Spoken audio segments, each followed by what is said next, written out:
Здравствуйте, уважаемые зрители! Я Влад Давыдов и корреспонденты Якутии-24. Сейчас подведем итоги дня. Смотрите сегодня. Сила Сибири запущена. Старт дали в режиме телемоста Владимир Путин и Си Цзиньпинь. Что это даст Якутии? Праздник к нам приходит. В Покровске работала мастерская Деда Мороза и зажглась городская елка. Как дела в Южной Якутии? Представим обзор новостей и событий Алданского района.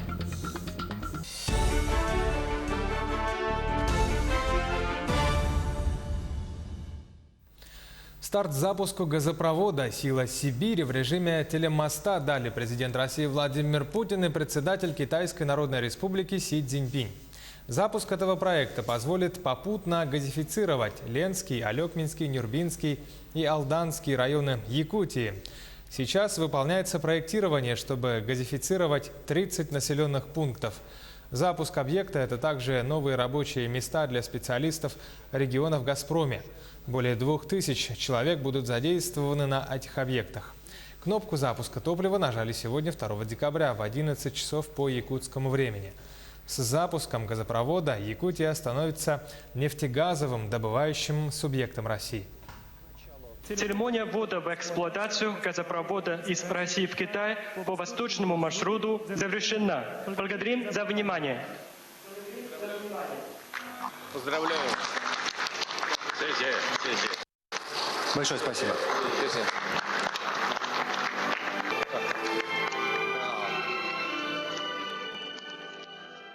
Вводом в эксплуатацию магистрального газопровода «Сила Сибири» появляется возможность газифицировать населенные пункты, находящиеся вдоль объекта «Сила Сибири», магистрального газопровода. Да? То есть это 4 района у нас: Ленский район, Алекминский, Алданский и Нюрбинский районы. Вот. В общей сложности 30 населенных пунктов должны мы газифицировать. Да? Сельские жители со следующего года смогут брать в банках льготные кредиты на благоустройство своих домов. Правительство России будет субсидировать процентные ставки, чтобы они не превышали 5%. Такие условия предусмотрены новой госпрограммой «Комплексное развитие сельских территорий». Льготный кредит выдадут, чтобы провести в дом электро-, водо- и газоснабжение, отопление, канализацию, а также для ремонта жилища по договорам подряда. Ставка по кредиту должна быть не ниже 1 и не выше 5%. Для жителей Дальнего Востока максимальная сумма кредита – 300 тысяч рублей, а срок договора не больше 5 лет, следует из этого документа. А в целом в России ставки по ипотеке продолжат снижаться. Такой прогноз дает глава Центробанка Эльвира Набиуллина. Средняя ставка по ипотечным кредитам в октябре снизилась до 9,4%, сообщает Центробанк. Это минимальный процент за последние 2 года. А по прогнозам аналитического центра Дом.рф, ставки по ипотеке могут упасть до 7-8% годовых. По данным Центробанка, в октябре этого года было оформлено примерно 120 тысяч кредитов на жилье в нашей стране. Жители одного из домов в поселке Серебряный Бор Нерюнгринского района, получившие квартиры по программе переселения, до сих пор не имеют никаких документов на имущество и прописки. Граждане возмущаются, что с момента сдачи домов пошел уже 3-й год, а проблема по сей день не решена. В ситуации разбирались наши корреспонденты в Нерюнгри. На вот этом пустыре, который остался после сожжения дома нашего, нас до сих пор так и прописывают в 143-м доме по старому адресу. Хотя живем по факту в 210-м доме, корпус 1. И ребенка моего прописали, получается, на этот пустырь. Ребенок, который родился в семье Коржик уже в новом доме, получается, прописан нигде. За помощью разобраться в сложившейся ситуации к нам в редакцию обратился глава семейства. Вот уже 3-й год они не могут получить документы, подтверждающие право собственности на полученную по программе переселения квартиру. Администрация ссылается на застройщиков, что застройщик какой-то там не очень правильный, какие-то документы не предоставил, и они судятся, пересудятся с ним, а конкретно результата никакого мы не видим. Далее, чтобы разобраться в данной проблеме, мы обратились в поселковую администрацию. Недобросовестными застройщиками не переданы документы на собственность администрации, то есть не поставлены в собственность администрации жилые помещения. Соответственно, пока данные жилые помещения не будут оформлены, не будет оформлено право собственности муниципалитета, жителям этих домов выдать документы невозможно. Застройщик ссылается на отсутствие денежных средств. К сожалению, чтобы зарегистрировать одну квартиру, нужно 22 тысячи заплатить госпошлины. Всего 87 квартир. Посчитайте, это почти 1,5 миллиона застройщик должен уплатить, чтобы себе сначала в собственность зарегистрировать эти квартиры. Ситуация осложнилась еще и тем, что застройщик объявил себя банкротом, в связи с чем подает регулярные апелляции на решение суда. На сегодняшний день администрация поселка, изучив судебную практику, написала обращение в службу судебных приставов о возможности уплаты госпошлины за счет средств федерального бюджета и дальнейшего взыскания этой суммы с должника. По данному обращению решение пока не принято, а тем временем жильцы этих злополучных квартир ежедневно сталкиваются с бытовыми трудностями. Так вот столкнуться, куда-то обратиться, даже социальные выплаты какие-то, чтобы были на ребенка, это нужна прописка обязательно. По этой прописке нам никто ничего не оформляет, потому что фактически дома нету.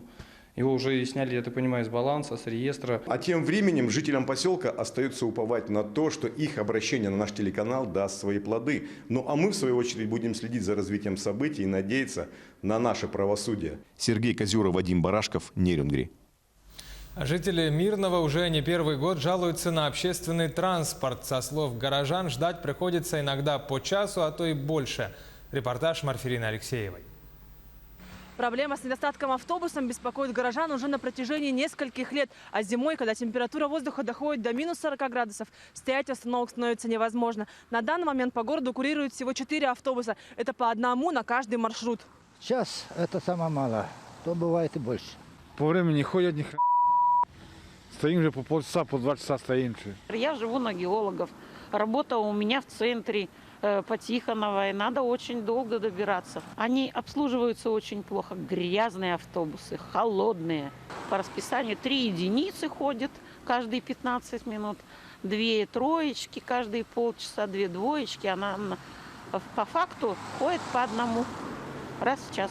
Городские власти комментируют, затянули с решением проблемы из-за надежды, что перевозку населения возьмет на себя служебный транспорт компании «Алроса».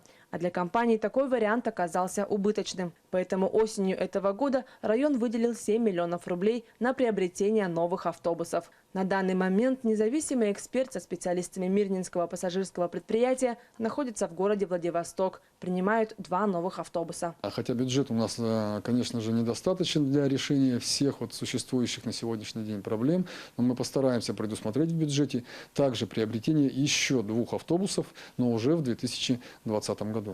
И вот таким образом мы потихоньку будем обновлять все-таки автобусный парк, да, и поддерживать автоперевозки на должном уровне. Также в городе ведется возведение 5 теплых остановок. Для их строительства были привлечены индивидуальные предприниматели, которые в январе 2020 года должны ввести в эксплуатацию свои торговые объекты с автобусными павильонами. Также у нас предусмотрено техническое задание, уже удаленные от центра города. Это и Верхний поселок, и Заречный, и шоссе 50 лет октября, и район обогатительной фабрики номер 3, где мы тоже планируем привлечь субъекты малого и среднего предпринимательства для размещения таких торговых павильонов с автобусными теплыми остановками. Остается надеяться, что новые меры наконец решат извечную проблему горожан. Марфирина Алексеева, Артем Алексеев, Мирный. К другим новостям. Студенты решили задачи из реальной практики предпринимателей. В Якутске прошел первый чемпионат по решению бизнес-кейсов среди студентов. Приняли участие студенты высших и средних учебных заведений. Они в командах решили задачи, стоящие на данный момент перед предпринимателями. Например, увеличение продаж и проведение рекламных акций. Задания составили резиденты бизнес-инкубатора. Участникам разрешено было обращаться за помощью к экспертам. Помимо этого, студенты разработали и защитили проекты помещений фотостудии. Внесли предложения по эффективному использованию пространства. Как отметили эксперты, подобный чемпионат помогает будущим специалистам получить представление о реальных потребностях бизнеса и повысить свои шансы на трудоустройство. Нам нужно было придумать что-то, что могло бы занять эту студию, то есть что-то, что было бы востребованное. Сумма, на которую мы должны были придумать проект, должна была составлять не более 100 тысяч. На самом деле это очень сложно, потому что там было всего 50 квадратных метров, и вообще как-то надо было связать фотостудию с проектом, который мы придумали. Но я считаю, что наша команда справилась. Защита сим-карт станет надежнее. Идентификацию абонентов сотовых сетей будут вести при помощи отечественной криптографии. Это предполагает приказ Минкомсвязи, он вступил в силу накануне. Сами пользователи связи никакой разницы не почувствуют, но для специалистов перемены будут очевидны, так как на сим-картах появятся не иностранные, а российские шифры. Региональный этап чемпионата WorldSkills завершился. На базе Алданского политехникума проводились испытания в компетенции лабораторный химический анализ. Все подробности у Татьяны Вахниной. Вот мы включаем pH-метр. Сейчас он включится. Тут показывают его данные, какой он серии, какой заряд у него. Выбираем яркость, чтобы для видимости было. Выбираем ион. Что у нас здесь? Здесь у нас получается гидроксид натрия с индикатором фенолфталеин.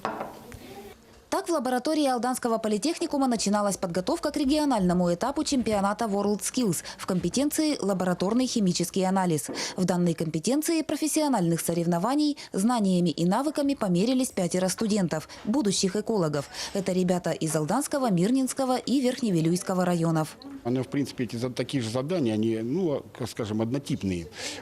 Там плюс-минус сложность, и они даже на российских соревнованиях, собственно, такие же. Мы же берем откуда? С российских чемпионатов, просто делаем небольшие изменения там, и получается вот такая вот. Профессиональные соревнования в компетенции лабораторный химический анализ в Якутии прошли впервые. Из 5 участников сильнейших предстояло определить экспертной комиссии, в которую вошли практикующие химики и экологи, а также преподаватели среднеспециальных учебных заведений Якутии. Любые профессиональные состязания, конечно, они мотивируют, они улучшают качество работы как преподавателей, так и студентов, естественно, конечно. Наверное, мотивацию какую-то дополнительную дает, потому что победа, она воодушевляет. Соревнования WorldSkills продолжались в течение недели. Контроль качества питьевой воды разными методами, выявление в ней солей и металлов, контроль качества органических веществ, а также определение основного составляющего. Региональный этап чемпионата в компетенции лабораторный химический анализ включил задания по 5 модулям. По словам участников, к финишу соревнований волнения нарастали. До такой степени готовились, что они меня все там чуть не в обморок попадали. Региональный этап соревнований на базе Алданского политехникума проходил только в компетенции лабораторный химический анализ, а мастера по ремонту автомобилей, электрики и сварщики показывали знания в Якутске и Нижнем Бестяхе. Татьяна Вахнина, Сергей Шипачев, Александр Лукин, Алдан. Вернемся после короткой паузы. Смотрите далее через минуту в программе «Итоги дня». Историческая находка под микроскопом. Якутские ученые показали, возможно, самую древнюю собаку в мире. Останкам животного 18 тысяч лет. Праздник к нам приходит. В Покровске Хангаласского района работала мастерская Деда Мороза и зажглась городская елка. Как дела в Южной Якутии? Представим обзор новостей и событий Алданского района в конце выпуска. Это Якутия-24, программа «Итоги дня». Продолжаем выпуск. Максимальный размер пособия по беременности и родам вырастет. С начала следующего года изменится расчетный период. Это будут 2 предшествующих года, 18 и 19. В расчет будут браться предельные базы для начисления страховых взносов в фонд. Именно для этих годов это 815 и 865 тысяч рублей соответственно. Максимальный размер пособия по временной нетрудоспособности за день увеличится с 2150 рублей в прошлом году до 2301 рубля в 2020. Что касается единовременного пособия при рождении ребенка, его сумма останется прежней. Как пояснили в фонде, они выплачиваются в фиксированном размере до следующей переиндексации. Также в России могут увеличить суммы выплат по алиментам детям, прибавив расходы на аренду квартиры для них к ежемесячному платежу. Соответствующий законопроект правительство уже внесло в Госдуму. В пояснении сказано, что необходимо расширить список оснований, когда с родителя, который живет отдельно от ребенка, можно через суд потребовать дополнительные выплаты. Сейчас это происходит в том случае, если, например, несовершеннолетний тяжело болен или получил увечья, и за ним необходим постоянный уход. Если инициатива станет законом, то к перечню добавится еще один пункт – отсутствие у ребенка пригодного жилья. В Якутии продолжаются мероприятия первого республиканского фестиваля современной культуры. В рамках этого проекта уже преобразились общественное пространство населенных пунктов республики, в частности, Алекминск, Жатай и также Талое озеро в Якутске. Кроме этого, участвуют в программе и Ленск с проектом обновления городского парка. Планируется реконструкция площадки «Зеленый театр», фонтанов, входной группы. Также, согласно проекту, появится кафе, пункт проката спортинвентаря, многочисленные арт-инсталляции и малые архитектурные формы. На общественных слушаниях после презентации дизайн-проекта обновленного парка собравшиеся выносили свои дополнения и пожелания, которые фиксировались специалистами Центра компетенции городской среды. Горожан волнует вопрос обустройства озера, детских площадок и зон для торговли в праздничные дни. Ну вот самые отдельные такие были вот эти вот фудкорт, зона фудкорта обязательно, которая стационарная, где могли бы предприниматели приходить, что-то делать, продавать, и потом опять убрались, уехали сами по себе. Благоустройство озера. Тоже очень хорошее предложение. Со своими пирсами, со своими дорожками, с обустройством каких-то фотозон. И ученые Якутии показали волка-щенка. Его останки были найдены год назад по течению реки Индигирки. Щенку дали имя Догор, что с якутского переводится как «друг». Сегодня ученые с мировым именем борются за право его изучения. Между тем, есть уже первые результаты исследований, рассказывает наш корреспондент Ульяна Шагин.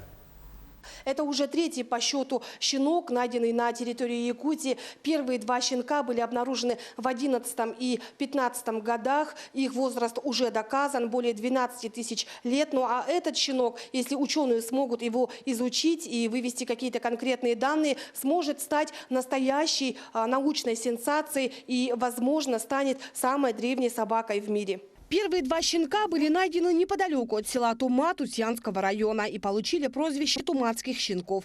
Несмотря на то, что щенки были найдены в разные года, ученые выяснили, что они принадлежали одному помету.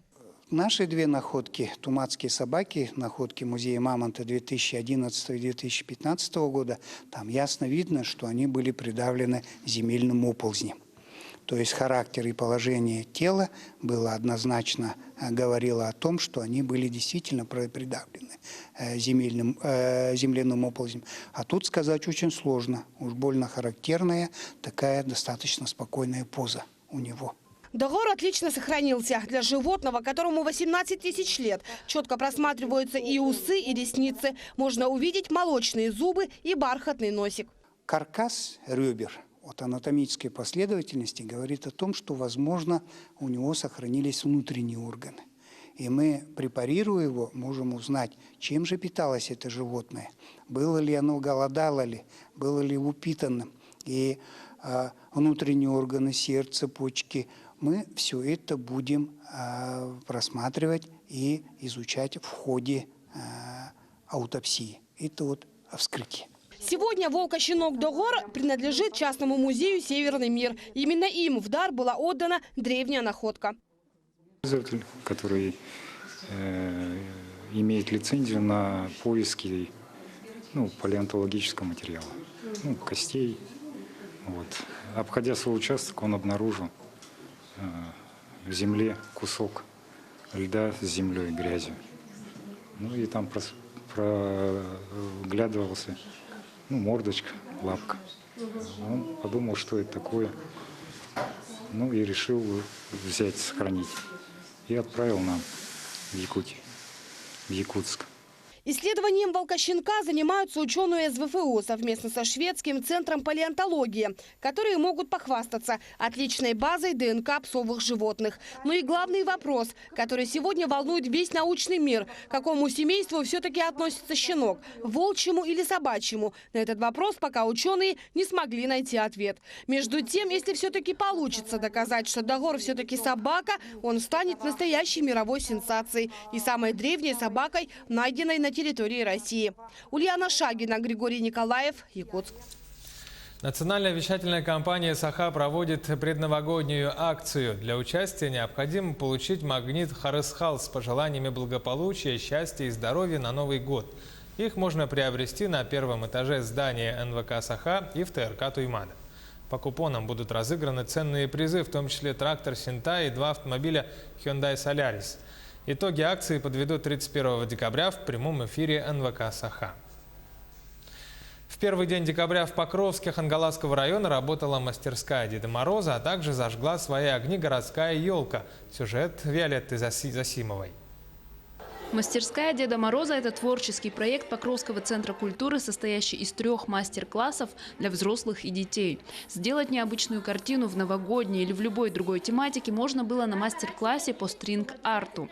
Этот вид хендмейд-искусства заключается в рисовании нитями. Натягиваемые на гвоздики на доске нити образуют картину.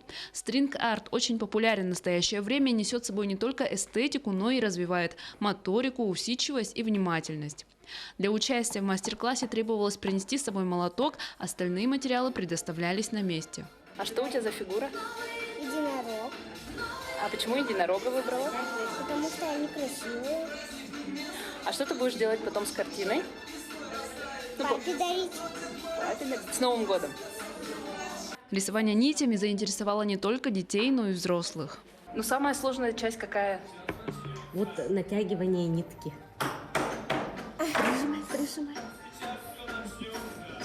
Формирование рисунка более сложное, а забивать гвоздики нетрудное занятие. А вот еще это натягивать нитки. Натягивать нитки, оказывается, можно горизонтально, вертикально, можно делать косые линии. Помимо стринг-арта для малышей от 4 до 7 лет был проведен кулинарный мастер-класс по приготовлению фруктового салата к новогоднему столу. Еще на одном мастер-классе взрослых и детей обучали игре на хомусе. Ближе к вечеру покровчане поспешили к Фонтанной площади, чтобы застать момент зажжения огней на городской елке. Их встретили герои популярных мультфильмов. Чисхан передал символ холода Деду Морозу, и под общее ликование зеленая красавица засверкала яркими огнями. Виолетта Засимова, Хангаласский улус. Далее смотрите обзор новостей и событий Алданского района. Слово передаю коллегам. Здравствуйте. В Алданском районе программа по переселению из ветхого и аварийного жилья набирает темпы. Порядка 40 семей уже получили компенсации. В ближайшее время состоится аукцион, на который будут выставлены 200 с лишним квартир. Вскоре эти квартиры будут предоставлены очередникам. В рамках программы переселения до 2025 года планируется построить порядка 74 тысяч квадратных метров жилья. На сегодняшний день продолжается, в общем, подготовка земельных участков по получению этих условий. Программа будет работать, и темпы, которые набрали, сдерживать не будем. В Алданском районе продолжается работа на особо охраняемых природных территориях. Этот статус присвоен 11 землям. Сейчас проводится межевание. Также приобретается техника. По муниципальной программе защиты окружающей среды уже приобретен снегоход. Действующая в районе с 2007 года программа была активизирована в рамках указа главы Якутии Айсена Николаева об экологическом благополучии. В ближайшее время планируется покупка высокопроходимой колесной техники, лодочных моторов и катера. Мы взяли на себя обязательство приобрести технику для департамента, для Алданского комитета экологического надзора в целях использования этих территорий и контроля за использованием другими недропользователями. Вчера, 1 декабря, весь мир отметил День борьбы со СПИДом. В алданских учебных заведениях прошли различные акции в память умерших от СПИДа и в поддержку носителей вируса. По количеству ВИЧ-инфицированных Алданский район занимает 5-е место в республике. Число выявляемых носителей вируса не снижается. В последнее время нередко встречается сочетание ВИЧ-инфекции и туберкулеза. Чаще эти недуги обнаруживаются у приезжих. В конце недели отряды юнармии пополнятся. В ряды юных защитников Отечества вступят 50 мальчишек и девчонок. Это жители Алдана и Тамота. Ребята дадут присягу верно служить отчизне и получат обмундирование бойца. В ряды юнармии ребята будут приняты в канун Дня Героев Отечества. Эта дата является днем образования юнармии в Алданском районе. В декабре 2016 года будущие защитники Отечества впервые надели погоны. Таковы новости Алданского района. Мы следим за развитием событий. Оставайтесь с Якутией 24.